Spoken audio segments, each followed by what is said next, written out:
पूछो ऊंचे शिखरों से, पूछो नदी की बहती धारा से, पूछ लो जन जन से हिमाचल क्या है। आवाज एक ही आएगी सभी के मन से, हिमाचल स्वर्ग है। हिमाचल स्वर्ग है ये हम आज और कल से नहीं मान रहे, दशकों से लोग मानते हैं कि हिमाचल प्रदेश स्वर्ग है। इसीलिए तो हिमाचल प्रदेश में बसने की तमाम कोशिशें की गई। हो भी क्यों ना, हिमाचल प्रदेश की जमीन पवित्र है, यहां देवी देवता वास करते हैं। खुशहाली और सौहार्द मान लो हिमाचल प्रदेश के दूसरे नाम हो। अब आप ही सोचिए, क्यों कोई हिमाचल प्रदेश में नहीं बसना चाहेगा। अब आप ये भी सोच रहे होंगे कि मैं हिमाचल प्रदेश की तारीफ में ये कसीदे क्यों पढ़ रही हूं। तो इस सवाल का जवाब छिपा है आज की विश्लेषण में। नमस्कार, मैं हूं गीता ठाकुर। आप सभी से किया वादा निभाने के लिए आ गई हूं। आप सभी से वादा किया था कि जल्द एक बड़े मुद्दे पर विश्लेषण लेकर आऊंगी, तो आज वही दिन है। मुद्दा है धारा 118। जी हां, वही धारा जिसके तहत हिमाचल प्रदेश में जमीन लेना मुश्किल हो जाता है, या यूं कहूं कि बाहरी लोग तो हिमाचल प्रदेश में जमीन ले ही नहीं सकते। तो चलिए वापस चलते हैं हिमाचल प्रदेश की तारीफों की ओर। अब तक मैंने जो कुछ कहा उसके पीछे का तर्क यह था कि मैं आपको समझा सकूं हिमाचल प्रदेश की खूबसूरती से लोग कितने मोहित हुए हैं। इतने मोहित हुए हैं कि हिमाचल प्रदेश में धारा 118 लगानी पड़ी। क्या है धारा 118? कहां से जन्मी है धारा 118?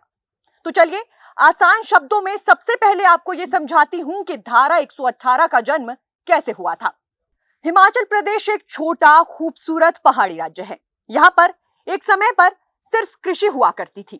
लोग आय के साधन के तौर पर या फिर व्यवसाय के तौर पर कृषि किया करते थे।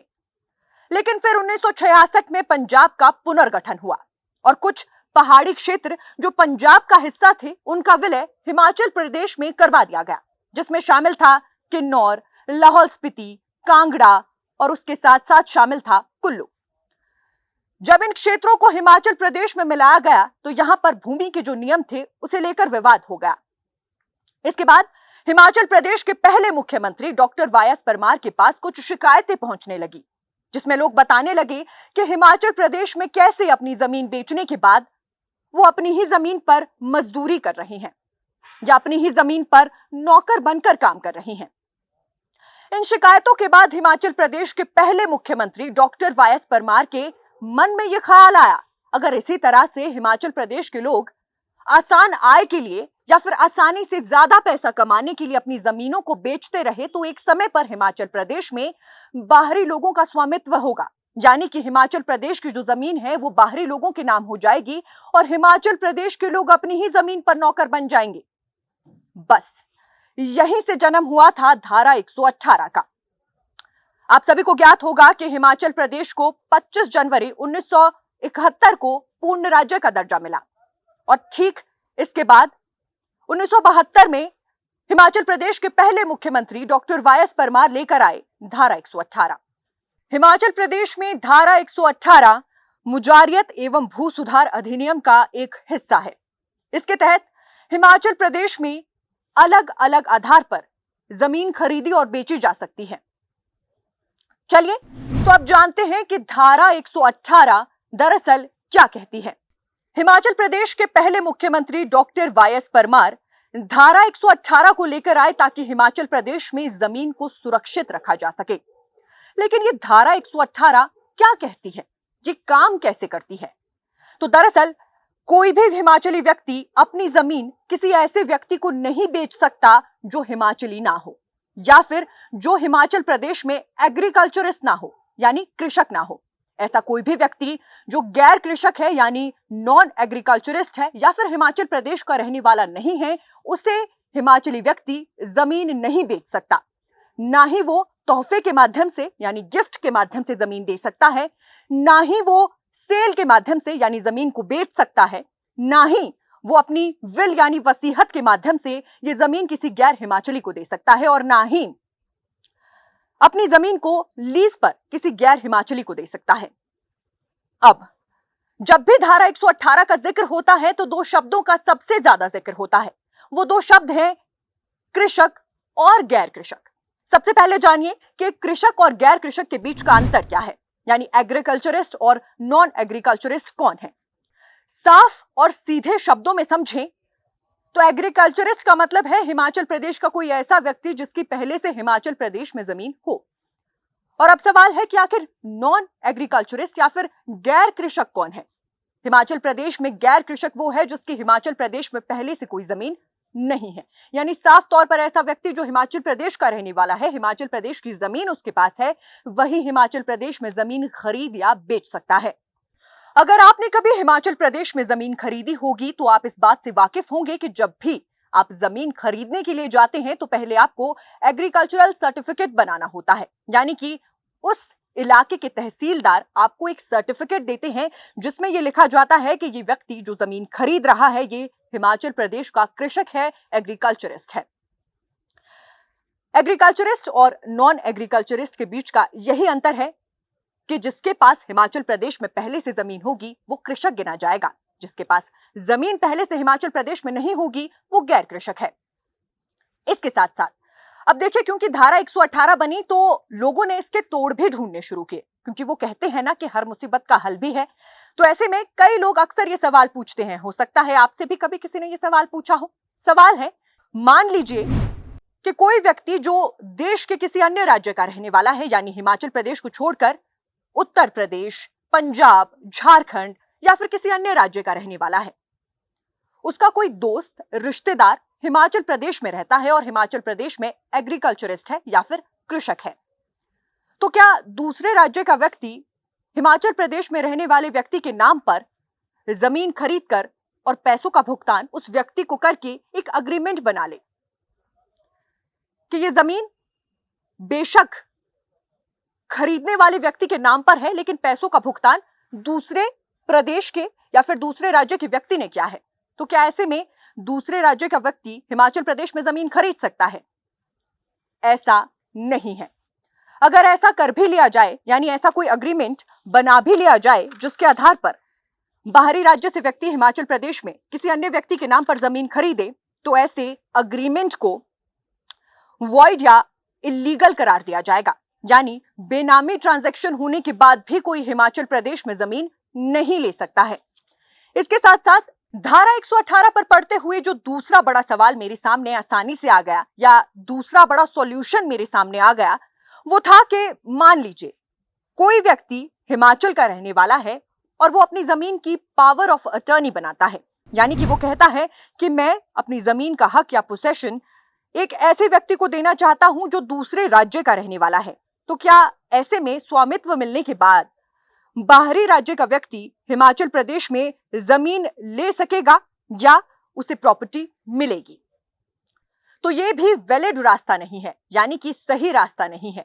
पावर ऑफ अटर्नी या फिर स्वामित्व मिलने के बाद भी व्यक्ति हिमाचल प्रदेश में जमीन का मालिक नहीं बन पाएगा, यानी पावर ऑफ अटर्नी भी हिमाचल प्रदेश में गैर हिमाचली को जमीन नहीं दिलवा सकती। अब देखिए, आसानी से जहन में आने वाला अगला सवाल यह है कि क्या हिमाचल प्रदेश में जमीन लेना इतना मुश्किल है? बाहरी राज्य के लोग क्या हिमाचल प्रदेश में जमीन ले ही नहीं सकते, या फिर हिमाचल प्रदेश में जमीन लेने के वो लायक नहीं है और अगर मिल सकती है तो हिमाचल प्रदेश में गैर हिमाचली को जमीन कैसे मिलेगी? धारा 118 जो भू सुधार एवं मुजारियत कानून 1972 का हिस्सा है, वो हिंदू सक्सेशन एक्ट 1956 को ओवरराइड नहीं करता। अर्थात एक व्यक्ति जो हिमाचल का निवासी है वो वसीहत के या फिर उत्तराधिकारी होने के नाते हिमाचल प्रदेश में जमीन ले सकता है। मान लीजिए एक व्यक्ति, उसने अपनी बेटी की शादी किसी दूसरे राज्य में कर दी, तो क्या इसके बाद बेटी की शादी दूसरे राज्य में होने के बाद वो बेटी अपने पिता की वसीहत का हिस्सा नहीं रहेगी या फिर अपने पिता की जायदाद का वो उत्तराधिकारी नहीं बन सकती? तो ऐसा बिल्कुल नहीं है। हिमाचल का बोनाफाइड या डोमिसाइल अगर ऐसी किसी बेटी के पास या फिर ऐसी किसी महिला के पास नहीं है तो भी विल के जरिए या फिर वसीहत के जरिए वो महिला हिमाचल प्रदेश में जमीन ले सकती है। यानी कि साफ तौर पर कहा जाए तो हिमाचल प्रदेश की कोई भी बेटी जिसकी शादी किसी अन्य राज्य में हो जाती है, उसके पास हिमाचल प्रदेश का बोनाफाइड नहीं है, डोमिसाइल नहीं है, ऐसे में वो अपने पिता की संपत्ति की उत्तराधिकारी है। एक और एग्जाम्पल से समझाऊं तो कोई भी व्यक्ति अपनी जमीन को किसी ऐसे व्यक्ति को दे सकता है गिफ्ट के माध्यम से जो उसका लीगली उत्तराधिकारी हो। यानी कि जो महिला दूसरे राज्य में रहती है वो पिता से संपत्ति ले सकती है। इसके बाद चूंकि वो हिमाचल प्रदेश में पिता की संपत्ति की उत्तराधिकारी थी और जमीन अब उसके पास है, वो भी अपने उत्तराधिकारी यानी अपने पति और बच्चों को ये जमीन दे सकती है। यानी कि एक हिस्सा यहां खत्म होता है कि जो उत्तराधिकारी है उसे जमीन मिल सकती है, बेशक वो दूसरे राज्य में क्यों न रह रहा हो। इसके बाद दूसरा बड़ा सवाल है कि आखिर और किसे हिमाचल प्रदेश में जमीन मिल सकती है। हिमाचल प्रदेश में ऐसे व्यक्ति को भी जमीन मिल सकती है जो हिमाचल प्रदेश में बेशक गैर कृषक हो, लेकिन वो हिमाचल प्रदेश में लेबर का काम करता हो और उसे ऐसा करते हुए काफी समय हो गया हो, खासकर 30 साल का समय, और वो लैंडलेस लेबर है, मतलब उसके पास जमीन नहीं है। और ऐसे व्यक्ति को भी सरकार मंजूरी के बाद जमीन दे सकती है जिस पर वो घर बना सकता है। इसके साथ साथ हिमाचल प्रदेश में ऐसे भी व्यक्ति को जमीन मिल सकती है जो हिमाचल प्रदेश में रहता है लेकिन उसकी हिमाचल प्रदेश में जमीन नहीं है। वो एससी या एसटी से है, चाहे वो किसी भी राज्य का रहने वाला है।